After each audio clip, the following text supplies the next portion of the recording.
এয়া আমি মাজুলী কমলাবাৰী ঘাটৰ পৰা নিমাতী ঘাটলৈ যাবলৈ টিকেট কাটিছো। এয়া আমাৰ টিকেট। নমস্কাৰ, বিন্দু ইনফো ব্লগে সকলোকে স্বাগতম জনালো এটা নতুন ভিডিঅ'লৈ। আমি 10 বজাৰ ফেৰীখনৰ টিকেট কাটিলো আৰু ফেৰীখনত উঠিবলৈ যাবলৈ আৰম্ভ কৰিছো। এনেকুৱাতে গম পালো আজি 10 বজাত যাব লগা ফেৰীখন অনিবাৰ্য কাৰণবশতঃ নাযাবগৈ। আমি চিন্তিত হৈ পৰিলো। অলপ যদি আজি সোনকালে যাব পাৰিলো হয় ভাল আছিল। বৰ বেয়া কথা হল দেখোন।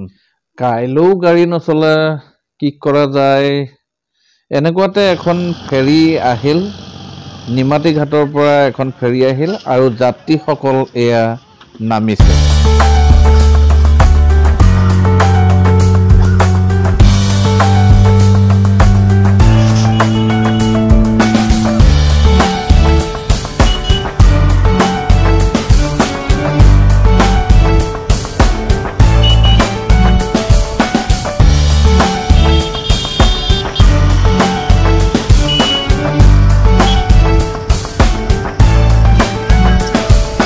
আমিও আমাৰ টিকেট ফেৰীৰ কৰ্মচাৰীক চেক কৰাই আমি এয়া ফেৰীৰ ভিতৰত প্ৰৱেশ কৰিলো।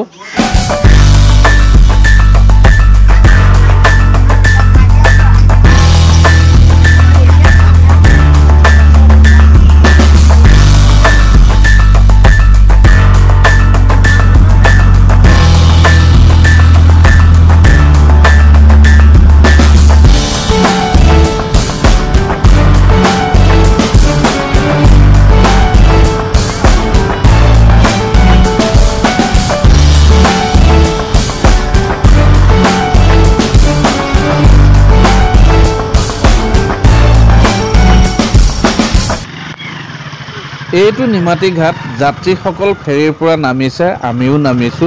যিসকল যাত্ৰীৰ নিজা বাহন আছে তেওঁলোকে নিজা লক্ষ্যস্থানলৈ যাবলৈ আৰম্ভ কৰিছে আৰু যিসকলৰ নিজা বাহন নাই তেওঁলোকে নিজা ব্যৱস্থাৰে মেজিক নাইবা অন্য উপায়েৰে তেওঁলোকৰ নিজা লক্ষ্যস্থানলৈ যাবগৈ। আৰু এইখিনিতে নিমাতী ঘাটৰ কেনেকুৱা চেহেৰা তাক দেখুৱাবলৈ যত্ন কৰিছোঁ।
মোৰ মিছেছৰ সৰু ভতিজা কিৰণ ICUত ভৰ্তি হৈ আছে জ্বৰ আৰু ডায়েৰিয়াৰ বাবে। যোৰহাট চিকিৎসা মহাবিদ্যালয়ত সকলোৱে আশীৰ্বাদ কৰিব তাই যাতে সোনকালে সুস্থ হৈ উঠে।